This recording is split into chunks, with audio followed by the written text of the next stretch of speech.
Então, tem uma caminhada, né? Boa noite, Fernando. Boa noite, Sérgio.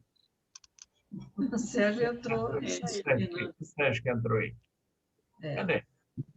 Saiu. Não, o Sérgio está presente. Sérgio está aí, ó. Sérgio está aí, ó. Eu também queria pedir a vocês, por mim, eu estou com uma paralisia facial lateral. E estou buscando saber o que é isso, por que deu isso. Estou querendo crer que é o estresse lá que eu passei em Uberaba. Eu tive isso também. Pode ser. Pode ser. Mas E tem outra um monte de assim. causa, né? Pode ser um vírus, pode ser uma bactéria, pode ser o estresse, pode ser diabetes, pode ser um AVC isquêmico, pode ser um monte de coisa. Agora, procurar isso agora com o hospital lotado, sem chance. Verdade. Então, vou acreditar que deve ser o estresse mesmo, baixar a bola. Não deixa de procurar recurso médico, não, Humberto. Não, eu estou procurando. Humberto, eu não sei se você...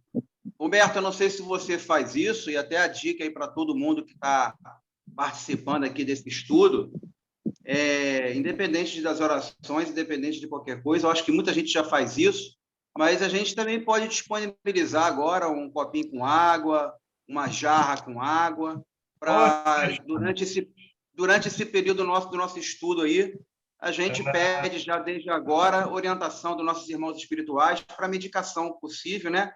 Nessa água fluidificada. Então, Humberto, coloca esse copinho de água aí durante esse estudo aí. Copão de água e pomada vovô Pedro. Opa! Maravilha, maravilha. Não sei se vale, mas vou botei aqui para fluidificar a pomada também. Pelo amor de Deus. Gente, então, já estamos reconfortados, né, com a presença de todos aí, esse bate-papo, igual periquita na fruteira, todo mundo falando, alegria total, né? Graças a Deus, está todo mundo aqui com a gente, né? Todos nós juntos. Vamos então para a nossa prece inicial.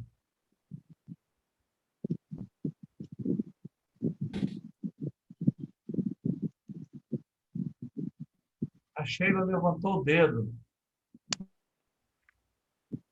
Sheila. Faz para nós aí, Sheila. Oi? A nossa prece inicial. O senhor levantou o dedo, eu vi. Seu perispírito. Tá bom. Tudo bem. Nova estratégia, tudo bem. Tá legal. Levantei o dedo. Tá bom. Nós vimos. Jesus, Mestre amado, suplicamos, Senhor, nesse instante, a presença da espiritualidade maior, que orienta este nosso estudo, que se faça presente, Senhor, nos amparando e nos intuindo, Senhor, para que busquemos apreender sempre, cada vez mais e melhor. Esteja sempre conosco, Senhor, hoje e sempre, que assim seja. Que assim seja. Bom, todos bem-vindos, sejam. Vamos, então, aqui retornar à nossa conversa, né? Essa mesa redonda. E essa parte que nós estamos conversando agora é assim, um pouco chatinha, falando sobre procedimento do dirigente e tal, mas é bom que a gente dê uma varredura assim, geral, né, nessas questões das reuniões mediúnicas, para que todos estejam aptos a esse conhecimento. Agora chegou a parte mais difícil, que é colocar esse vídeo aí para funcionar. Vocês são os meus assessores técnicos. Vou lá, hein? Qualquer coisa, me ajude aí.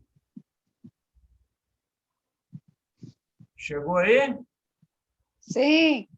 Olha. Chegou. Perfeito. O cara está quase bom. Sérgio. Até o final da pandemia você fica bom, amigo. Ah, se Deus quiser. Mas nós paramos aqui, né, nessa tela, quando a gente falava do... Ismael, Ei, Ismael, diga. me permite aí, de repente, atrapalhar um pouquinho, porque no estudo passado, a minha internet estava péssima, estava picotando muito, e eu queria fazer uma pergunta e não houve a possibilidade, que eu acho que estava no item, no estudo anterior, estava dentro, né? Mas acho que é sempre bom a gente fazer as colocações, acho que em qualquer tempo. E a minha questão, a minha colocação é o seguinte: não sei se você se recorda, logo que eu entrei lá para o grupo, né, mediúnico, tinha uma pessoa que ela sempre dava, sempre, toda reunião, era sempre o mesmo tipo de comunicação. Não sei se você, eu não vou falar quem, é claro, né? Mas não sei se você lembra, ela sempre assim, os mesmos espíritos, a mesma exposição, né? Dava a impressão de ser uma manifestação anímica, né? Dava a impressão, não vou afirmar, que eu não sei, né? Mas isso, durante muito tempo, era sempre assim, sempre o mesmo tipo de comunicação, sempre as mesmas falas. Então, como que o dirigente ele age, né, numa situação dessa? O que você sugere, vamos dizer assim, né? Qual seria a atitude do dirigente? Ismael, antes de você responder, posso dar uma sugestão? Vê se você vê aqui embaixo do seu quadrado verde, tem um quadradinho com uma perninha. Se você clicar, a tela toda vai abrir. Tá vendo? Tem uma pecinha aqui, 4 quadradinhos, 6 quadradinhos menores e um quadradinho maior com a perninha embaixo. Mas é uma taça. É isso, esse aí mesmo. Na verdade, é uma tela. Pronto. Bom, eu quero dizer para vocês... Uhul! Ficou bom, hein? Hein? Ótimo. Ficou ótima a tela, sim. Ótimo. Eu quero dizer para vocês que eu não estou aqui como um professor, não, tá? Nós todos aqui estamos como alunos da doutrina espírita. Então, pode ser que eu diga alguma coisa que eu não esteja batendo com a realidade, né? Então, estamos todos convidados a fazer comentários, né, como eu sempre disse, sobre o assunto. A primeira coisa que você fez a colocação é que você tinha uma certa dúvida se era um fenômeno anímico. Você pode ter certeza que sim, o fenômeno está mais para animismo do que para um outro tipo de fenômeno, né? Que o animismo é o fenômeno produzido pelo próprio espírito do médium, a alma do médium, né? E qual seria a atitude do coordenador nessa hora? Mais à frente, nós vamos ter algumas características. Eu vou até adiantar aqui para ajudar a fazer essa resposta, né? Autoridade moral, fé, amor, né? São qualidades requeridas pelo dirigente. Mais alguma coisa aqui? As demais são desejáveis, importantes também, mas não tão críticas. Bom, aí vai lá. Paciência para esse companheiro. No início do processo mediúnico, ou não, né? Mas assim, com mais frequência no início, as manifestações tendem a ser mais anímicas.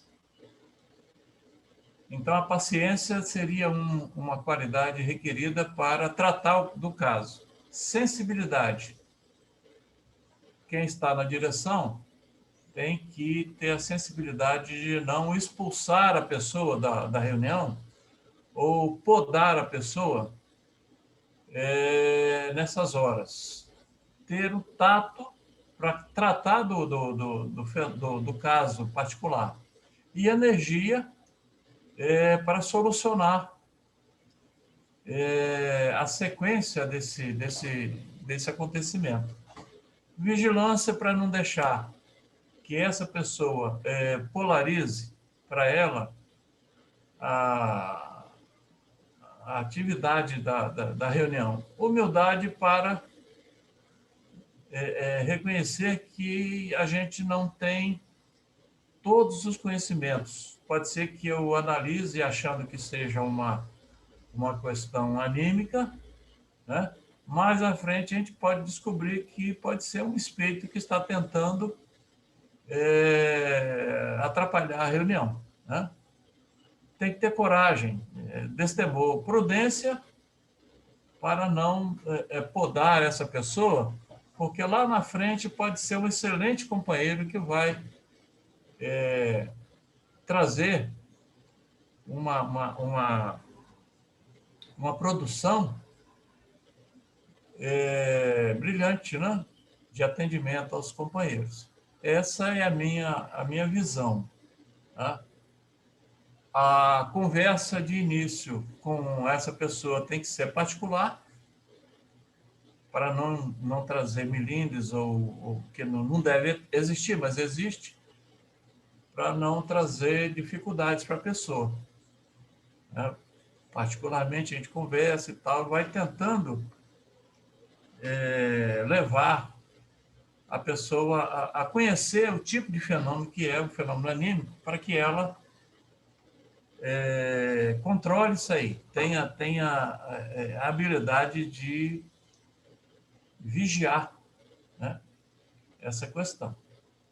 Bom, mais à frente tem mais alguma coisa, mas eu vou parar aqui para que vocês também tenham assim, a oportunidade de falar alguma coisa sobre essa questão. Qual o papel do dirigente nessa hora, além dessas características que foram focalizadas, né? Para que a gente possa se entender. Ismael. Eu poderia. Ismael. Diga. Eu acho que tem que ter muito cuidado com essa questão, porque o animismo, ele tem uma linha tênue, né? Sim. Qualificar isso 100% anímico, eu diria que tudo bem, se for no decorrer das reuniões, se repetir várias vezes, tudo como a gente está falando, né? E a outra questão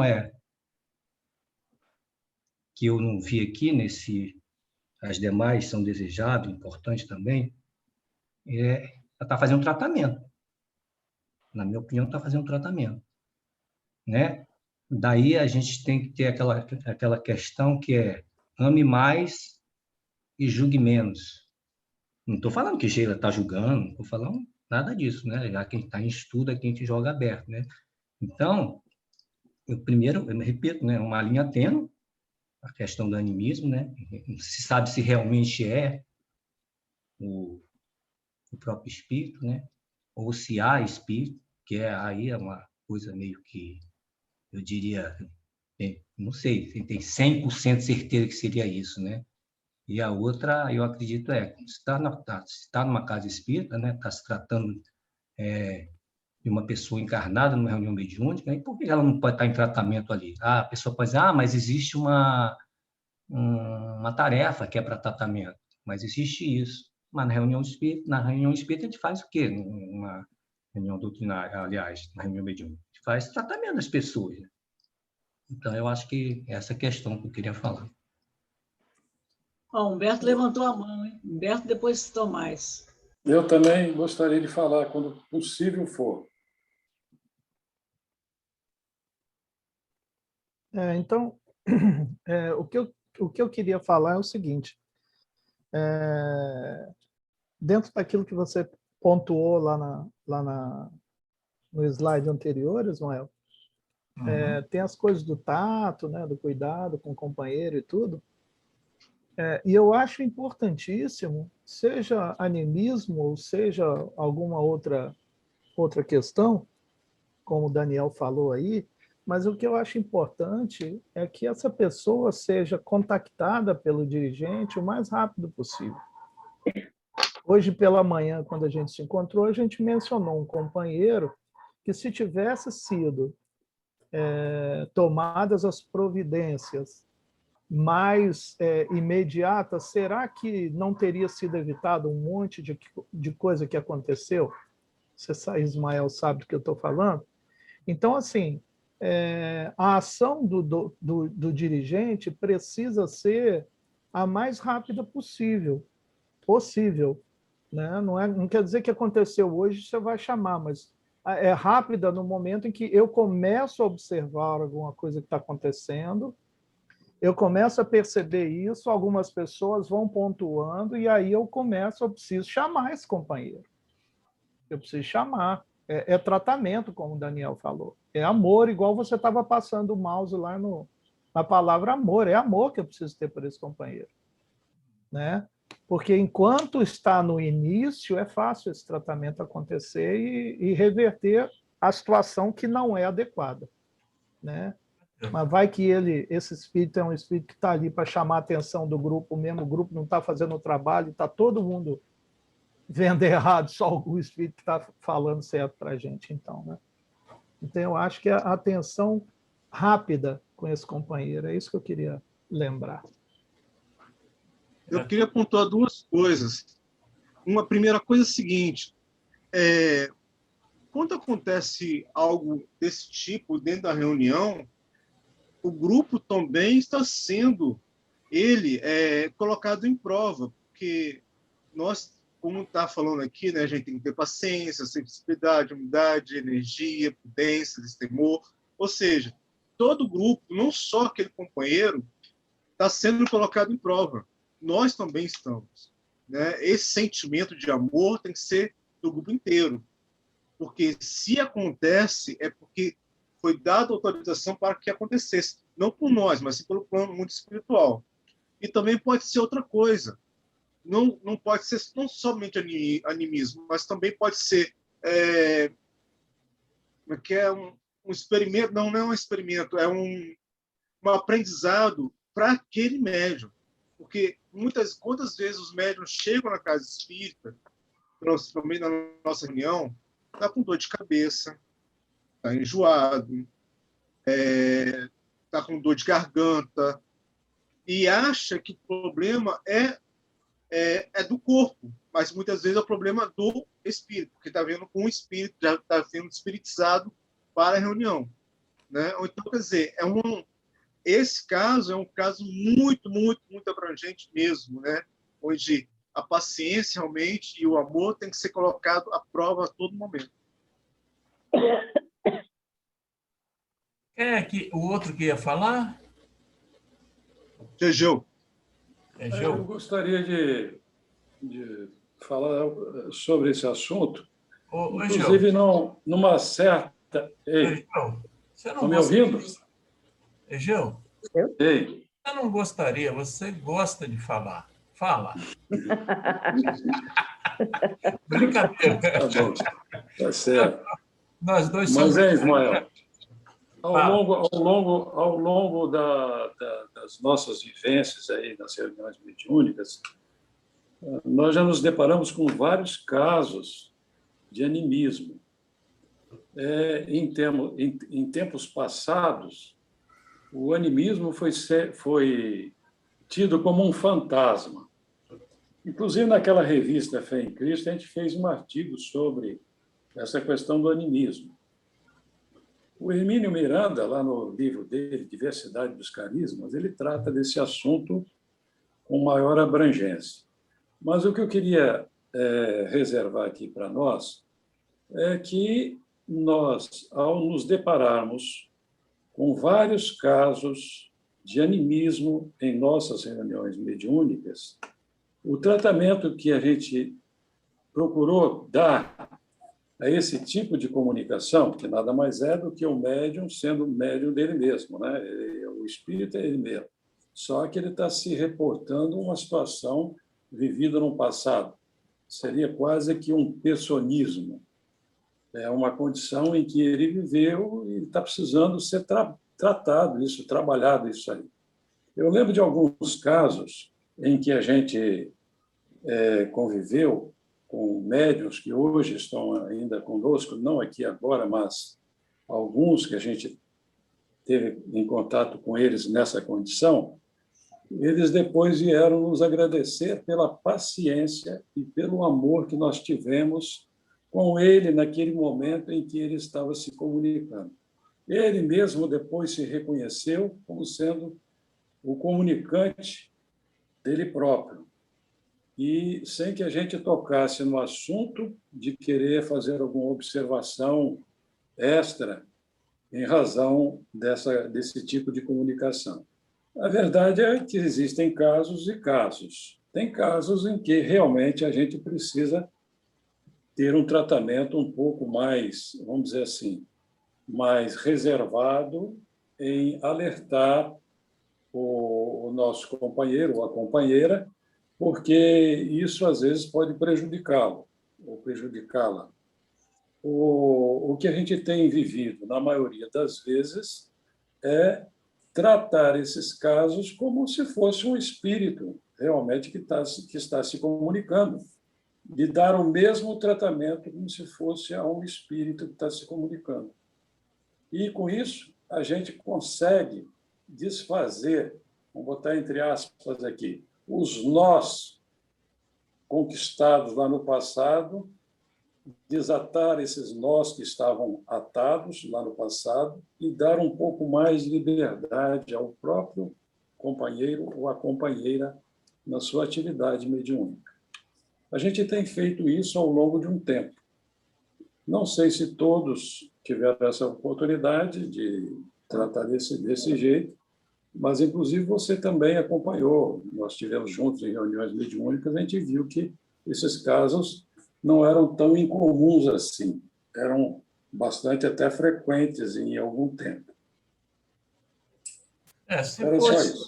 Se for estudar o assunto sobre animismo, a gente vai chegar à conclusão que o tratamento que se deve dar ao médium que está tendo esse comportamento é o mesmo que nós devemos ter com os espíritos que vêm sendo tratados, porque, na verdade, é um acúmulo. Vamos dizer assim, nós estamos atendendo a esse médium que está nesse processo de animismo, esvaziando, né, a sua mente, porque ele tem uma ânsia, alguns, né, não podemos generalizar, uma ânsia de produzir o fenômeno, né? Ele fica angustiado porque ele quer ter produção, ele quer mostrar que, olha, eu sou médium e estou produzindo.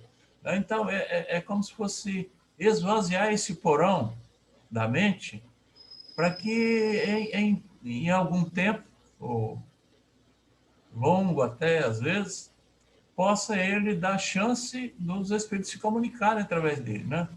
É um tratamento, muitas vezes, de longo prazo. E, às vezes, acontece de não termos um final assim vislumbrado por nós. A pessoa, às vezes, sai da casa espírita sem conseguir se desvencilhar disso. Nós temos um caso aqui que a pessoa ficou anos a fio nesse processo. Aí não resolveu nada. Saiu da casa espírita e não conseguiu se desvencilhar. Lembro disso. Os porões mentais estão carregados até de viciações de vidas anteriores. Por exemplo, uma cartomante, que, vamos botar cartomante, tem outras palavras, né? Que tem a obrigação de passar informações para quem a visita, chega uma hora que o espírito que está dando informação, ele se cansa, já sabemos disso, sai e deixa ela sozinha. Aí ela, para poder manter a clientela e continuar ganhando dinheiro, ela começa a fazer o processo anímico, né? E há essa possibilidade até dela conseguir captar os desejos da pessoa e vai jogando para fora. Aí vem para a reencarnação de agora com esse vício, com essa continuidade de procedimento. Né? Tem muita coisa que a gente tem que aprender no animismo. Como você falou, já foi uma coisa terrível, né? A pessoa que dava comunicação anímica normalmente era colocado para fora. Ó, sai, dá um lugar aí porque você só dá comunicação anímica. Então era jogada na fogueira, né? Igual os médios antigos, na fogueira da angústia, né? Das dificuldades que a pessoa irá continuar vivendo. Deu para a gente... Olha só, eu também queria falar, tio Ismael. Fala já ou se cale para sempre. Eu não sei se é animismo ou não, mas de fogueira eu entendo, né?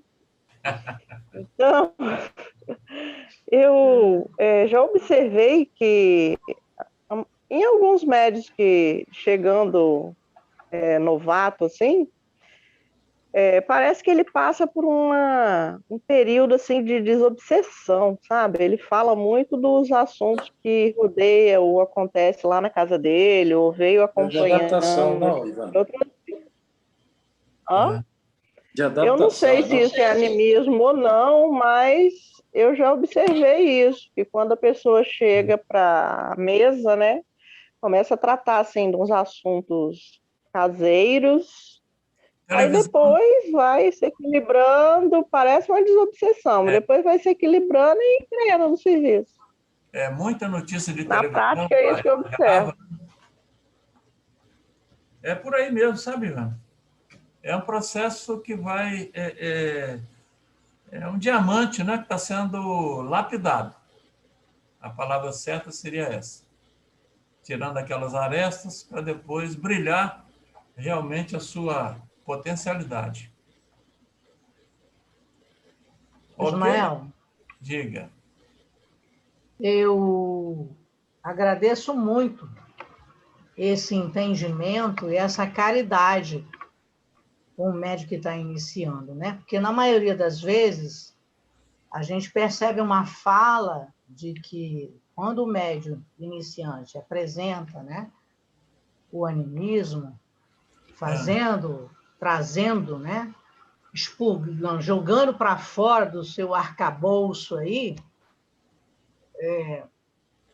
a gente tem a impressão que é como, precisa ter pressa, né? Não estou falando de ninguém aqui não, mas eu já ouvi isso em outras situações.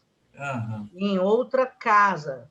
Você sabe que a minha irmã frequenta uma casa lá no Rio, né?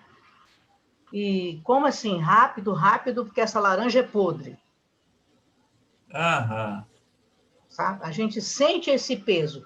E os estudos, o que a gente lê um pouco aqui, um pouco ali, alerta sobre isso, né? Que de um tempo para cá, o senhor mesmo já se referiu a isso, né? Que era uma coisa tenebrosa, né? Tiram esse médio daqui porque é uma laranja podre. E quando, na verdade, o médio precisa simplesmente ser tratado. E eu agradeço muito, muito essa visão que se tinha, que se tem do cuidar desse médium e esperar que ele faça isso, que ele trate o seu espírito. Daí eu não falo isso em nome de ninguém, eu falo em meu nome. Daí a necessidade da gente aprofundar, né, os conhecimentos através do estudo, para a gente poder entender essa questão, né? Ivana, quer falar, Ivana? Eu vou continuar o que a Yolanda começou. Eu não sei se outros médicos já tiveram essa observação, mas os médios e a equipe mediúnica em si, em geral, né? Em toda. O dialogador, o dirigente, os médios, os vibradores, os passistas. Nós somos agraciados por um tratamento muito nobre pela espiritualidade, principalmente para manter o nosso trabalho funcionando. Mas eles têm um zelo e um carinho, uma atenção à nossa saúde, à nossa existência, à nossa proteção, de sair de casa e ir para o serviço, de ir para a escola, que é para qualquer lugar, entendeu? O tratamento espiritual e a proteção que a gente recebe para continuar realizando nosso trabalho é muito nobre e pode ter certeza que a gente dá muito trabalho a ele. E o médico, quando chega, ele precisa, sim, de um tratamento para manter o equilíbrio e continuar os trabalhos. Mesmo aqueles detalhezinhos assim, hoje é dia de reunião, comi um pastel com presunto, um negocinho assim, isso não vai atrapalhar, porque a equipe já está preparada ali para fazer o isolamento daquele alimento ali no estômago do médium. E o trabalho continua, porque muitas vezes não tem como fazer aquilo, sei lá, acontecem imprevistos, entendeu? E a equipe mediúnica é muito mais importante do que certos detalhes. Pois é, daí a necessidade da pessoa, como está dito aqui, a pessoa que dirige, é de muita importância para todo o grupo. Isso na visão espiritual, né? Tem que ser dessa forma. Deve ser uma pessoa que conheça profundamente a doutrina espírita e que, mais que isso, que viva os seus postulados, obtendo assim a autoridade moral imprescindível aos labores dessa ordem. São qualidades requeridas que, às vezes, a gente não alcança, quem está dirigindo não alcança a totalidade, né? Como diz ali atrás, assim, são desejáveis alguns requisitos. Daí a gente, à medida que o tempo passa, a ideia é de que a pessoa tende a ir se melhorando, evoluindo, né? Para ser respeitado pelos espíritos. Senão, chega lá um cidadão lá e fala umas verdades lá e o sujeito não tem como responder, né? Essa autoridade é fator primacial, pois uma reunião dirigida por quem não a possui não possui a autoridade, né?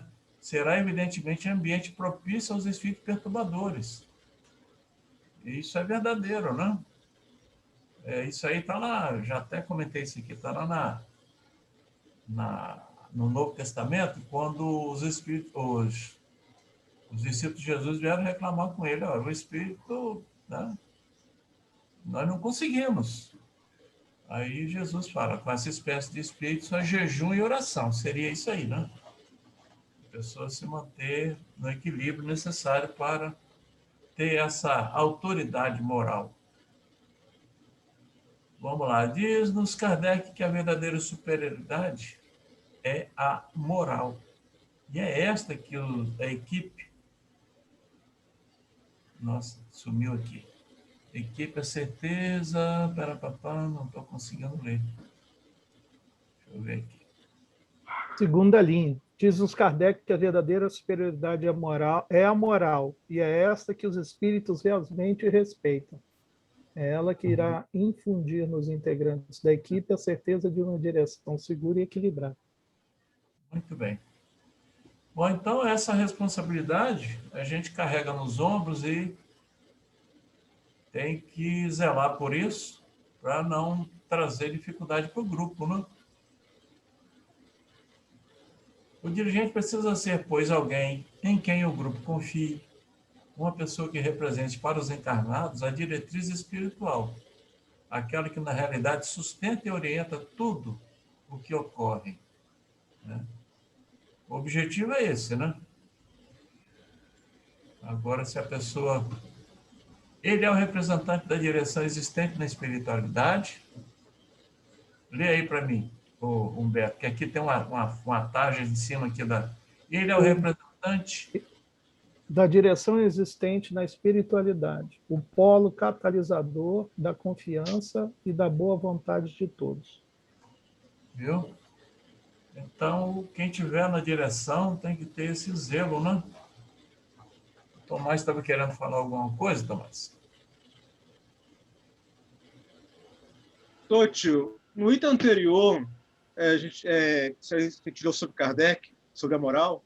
É bom frisar para quem está assistindo isso pela primeira vez, ou está entrando agora, está vendo isso pela internet, é que isso não quer dizer que as pessoas que estão frequentando a reunião mediúnica são pessoas perfeitas, são pessoas de morais elevadas, são pessoas que trabalham diariamente para se melhorar, né? Porque senão, assim, poxa, eu quero frequentar a casa espírita, quero chegar um dia a frequentar a reunião mediúnica, mas eu tenho que ser uma pessoa perfeita, de moral elevada.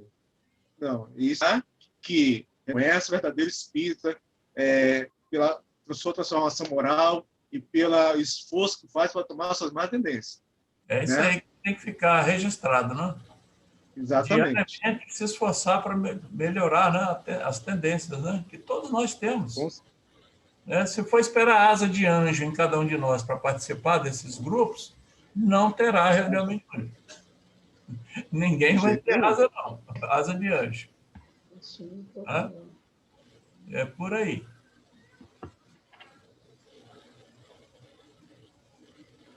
Ao dirigente cabe ainda a tarefa de conscientizar a equipe quanto à necessidade do seu entrosamento com o centro espírita no trabalho, para que o grupo não fique apartado das atividades da casa.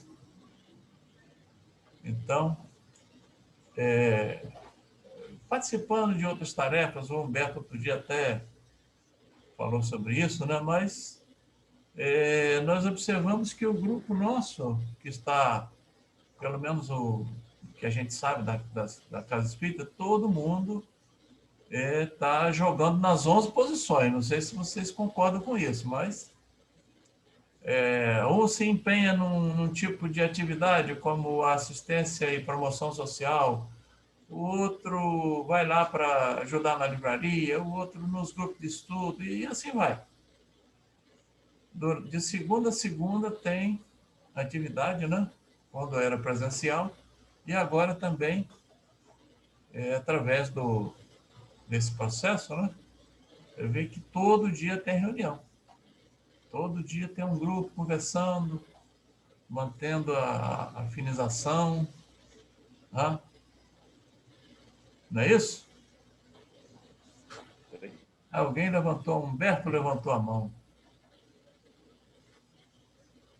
Não, é porque ficou uma questão, Ismael, não vou pedir para você voltar lá em cima, não, porque foi da reunião passada, mas a Giselda, num certo momento, ela falou, né, que eu participei de várias atividades e tudo. Hoje eu estou só com a arte e tudo. Aí eu falei assim, caramba, mas a Giselda esqueceu, né? Para a gente fazer uma peça, nós fomos fazer uma peça sobre renúncia, até a Giselda nos ajudou escrevendo. Nós tivemos que ler o livro Renúncia, não na forma de leitura que todo mundo faz, mas é uma pesquisa. Nós tivemos que fazer uma pesquisa enorme em cima do livro. A gente foi fazer aquela peça que o Egeu participou também, né? o Filho Pródigo. Nós tivemos que debruçar em cima do Evangelho e tal. Então, não é porque eu estou fazendo um trabalho que seja menor que eu não vá descobrir a importância desse trabalho, né? Eu não estou nem falando agora mais na arte, mas eu posso muito bem jogar isso lá para a cozinha. Eu vou lá ajudar o Egeu e tudo. Até quando eu vou ficar como ajudante do Egeu? Até quando é que eu vou começar a pesquisar melhores formas de fazer uma torta capixaba? Então, assim, cada um na sua atividade tem uma importância muito grande. E a gente, dentro dessa atividade, nós temos essa necessidade do estudo e sabemos da importância do estudo, mas precisamos entender que o trabalho de todo mundo é muito importante, né? E tem não estou criticando a Giselda pela fala, mas é uma percepção que eu tive e que, para evitar que qualquer outro companheiro tivesse essa mesma percepção, eu estou falando isso, tá? Compor uma música, quem compõe uma música precisa de estudar muito, não é simplesmente sair fazendo letra, né?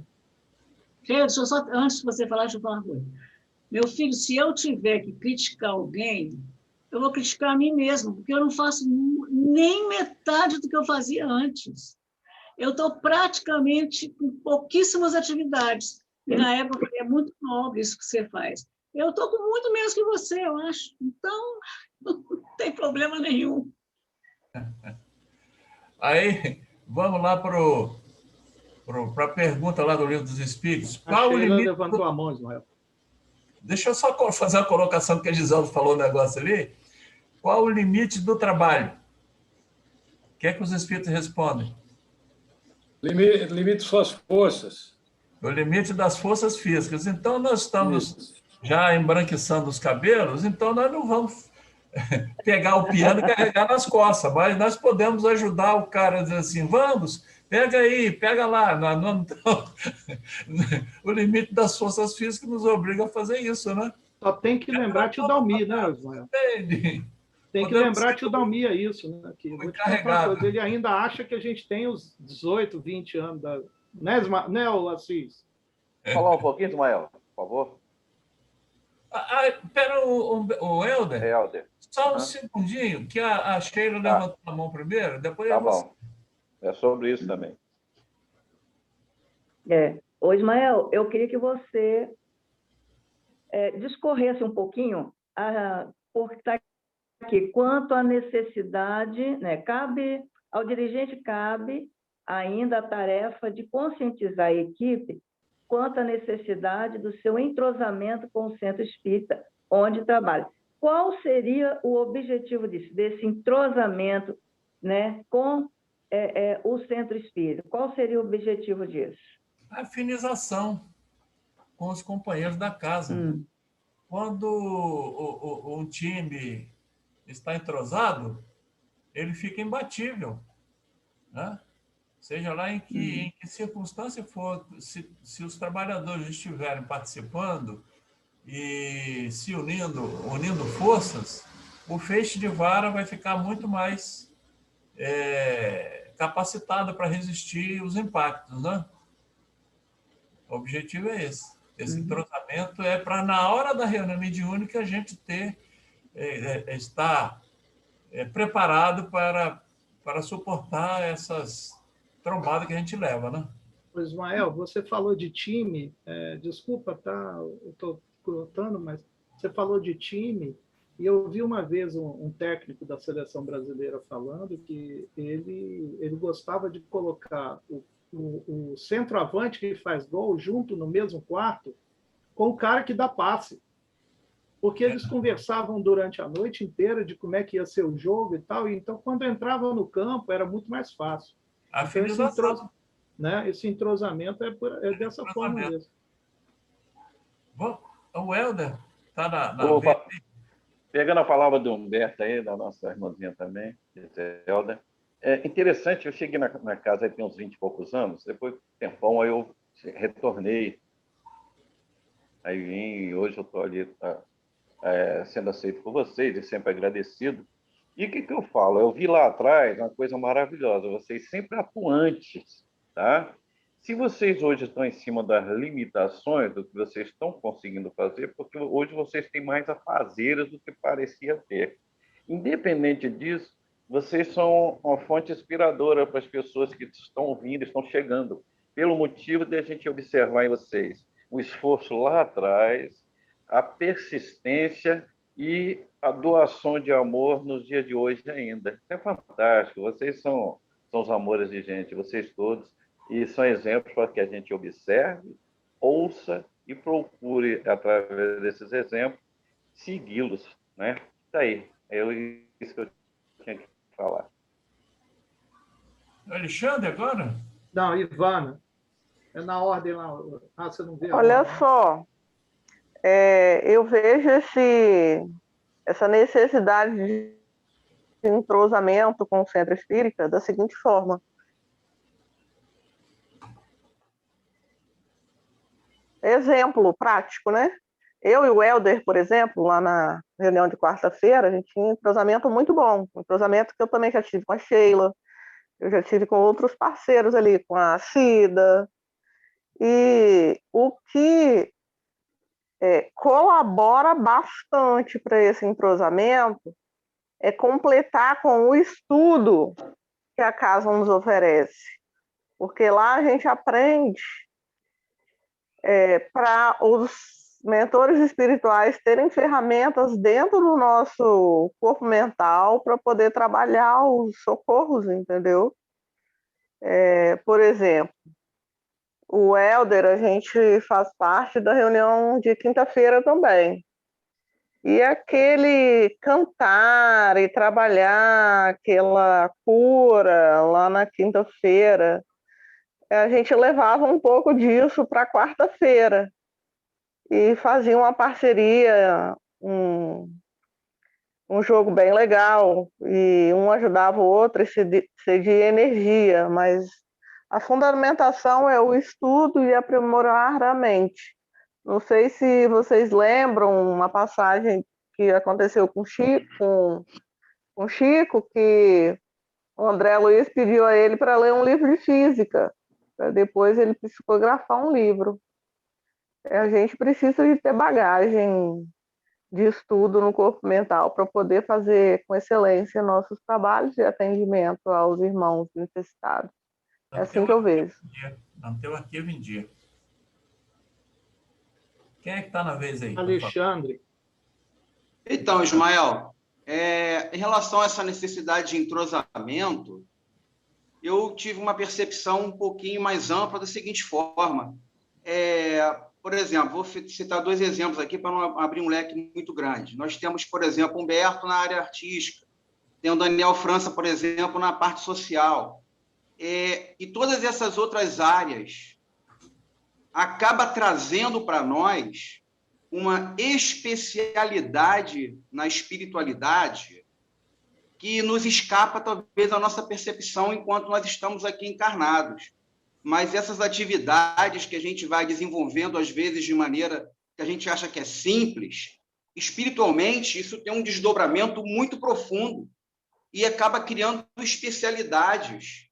Então, nós temos, dentro da casa espírita, várias pessoas atuando em várias áreas, e nessas áreas a gente acaba tendo vários desenvolvimentos de várias especialidades.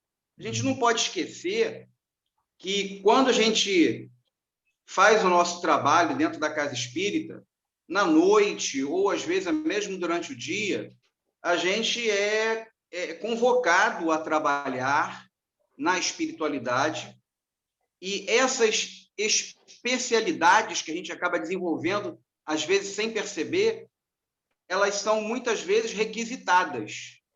Então, esse entrosamento ele é necessário, porque às vezes uma determinada atividade vai ser desenvolvida e é preciso de algum membro específico da nossa atividade dentro da casa espírita, porque às vezes ele está numa posição, às vezes até mais modesta, mas ele desenvolve uma atividade com uma especialidade que vai ser utilizada naquele trabalho. Então, esse entrosamento ele é necessário por causa até mesmo dessas especificações que a gente vai adquirindo e não percebe. Eu acho que é um pouco por aí também. Com certeza. Aí tem uma frasezinha bem grosseira, cada macaco no seu galho, não tem? Eu acho que esse trabalho com a pessoa que está especializada nessa área, determinada área, ajuda bastante, né? Você não vai botar um médium, um médico, para poder ir lá para a beira do fogão cozinhar. Mas se alguém se machucar na hora de cozinhar, o médico está presente e vai trabalhar dentro da área dele. Vai fazer o curativo, né? Então, cada macaco no seu galho, né? Grosseiramente traçando aí o paralelo.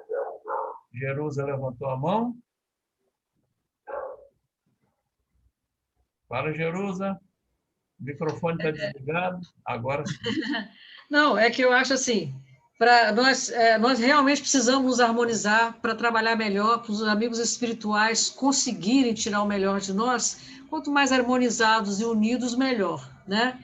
Mas isso a gente consegue também muito, eu acho isso muito interessante. Por exemplo, no sábado, entre as reuniões de estudo, né, quando a gente fica ali na cantina, sentada na praça de alimentação, vem um, abraça, você senta com o outro e conversa e troca ideia. Isso eu acho uma forma também de união muito grande. E a outra forma que eu acho que a gente tem de nos harmonizar é quando falta alguém, né, a gente procurar saber o que houve, se comunicar com a pessoa, com o companheiro, né, essa parte de solidariedade, de atenção, de saber o que a pessoa está precisando, né, de acolher aquele companheiro que às vezes está com problema e a gente não sabe. Então, agora na pandemia, por exemplo, a gente está sofrendo isso, a gente sabe mais ou menos, por exemplo, quem desencarnou, quem está com Covid. Fora isso, eu, pelo menos, não sei de quase ninguém. Se a pessoa está bem, se a pessoa está ansiosa, se a pessoa está com depressão, eu não sei. E isso é uma forma da gente saber para ligar, para passar uma mensagem, né? Para dar uma força. Então, acho que isso é muito importante, essa Jerusa, troca de informações. esse ponto que você levantou aí, eu acho que é um dos pontos assim, que a gente tem que melhorar na Casa Espírita. Todo mundo sabe disso, né? Quando o nosso grupo, o grupo inicial era pequeno, olha, né, ninguém podia dar um espirro que já estava todo mundo lá junto, né? Mas é porque o grupo era pequeno. Agora, como a Casa Espírita tem um tamanho assim, proporções comparando com o início grande, fica muito mais difícil. Mas realmente nós precisamos melhorar nesse aspecto aí de fazer esse contato, né? Nos irmanarmos mais, né? Para que esse tratamento fique mais seguro. Principalmente com os grupos, né? O grupo mediúnico, para isso, eu acho que é muito importante. Com certeza. Hoje, se der um espirro, todo mundo sai correndo. Se espirrar, agora na época da pandemia, não vem aqui não, fica aí. Mas, gente, brincadeiras à parte, mas eu acho que todas essas colocações foram bem válidas, né? Vamos ver. É de bom ouvir que a equipe seja integrada ao centro onde funciona. Já conversamos, né? E a gente consiga se integrar mais. Aí vamos ficando por aqui, porque já estamos em cima da hora. Vamos, então, marcar esse slide aqui, para que a gente possa, na quarta-feira que vem, a gente começar daqui, né? Tá certo? Estamos aproximando das 9 horas, nós temos um compromisso muito importante agora, que é a nossa prece, lembrando dos companheiros, né? Que necessitam, todos nós necessitamos, mas tem situações aí mais complicadas. Vamos ver aqui se eu acerto, hein? Tira do compartilhamento. Interromper o compartilhamento? Né? Mas esses professores meus são bons demais. Esse menino, quando crescer, rapaz, vai dar um trabalho. Gente. Meus amigos, essa hora de prece, né, nós estamos buscando sintonizar os nossos pensamentos, né? Dirigir a nossa vibração na direção daqueles que já desencarnaram e os que estão passando por momentos de dificuldade, e aqueles familiares que permaneceram aqui nessa dificuldade até de entender, né, os motivos pelos quais estão passando. Mas vamos para a nossa prece. Alexandre, você faz para a gente, por gentileza? Bragança? Ismael, eu fiz a prece na semana passada. Eu posso fazer de novo essa semana, mas talvez seja mais interessante pedir outra pessoa para fazer. Tá, então vou optar pelo cidadão que está no quadrinho ao seu lado, é o Egeu Biso. Vamos lá. Lembra do Renato? Vai levar o nosso pensamento a Deus. Lembrar aí da mãe da Ivana e do Humberto. Ivana, do Humberto, do Renato, da esposa dele que está ainda hospitalizada. De todos aqueles. Dona Juraci, a mãe da Ivana. Sim. Vão lembrar da família Seca em geral, gente. Com certeza.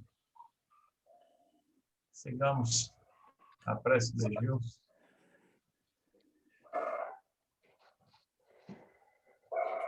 Vamos recorrer a Jesus novamente, que Ele é o caminho, a verdade, a vida, né? E dizer a Ele assim: Senhor Jesus, misericordioso amigo, companheiro de todas as horas, médico de todos nós, médico da alma, médico do corpo, suplicamos a Ti, Jesus, nesse instante, ao encerrarmos as nossas atividades de estudo desta noite, a Te pedir, Mestre querido e amado, proteção e amparo para todos os nossos irmãos que convivem conosco, os nossos companheiros que estão sempre a ombrear conosco no nosso dia a dia, quer seja presencialmente ou através dos recursos que a tecnologia nos oferece. Pedir também, Jesus, por todos os nossos irmãos que se encontram hospitalizados, de uma forma geral, que carecem do recurso das preces, das vibrações dos nossos corações. Aproveitar esse momento em que nos unimos com esse mesmo propósito, a Te pedir, Jesus, por todos esses nossos irmãos.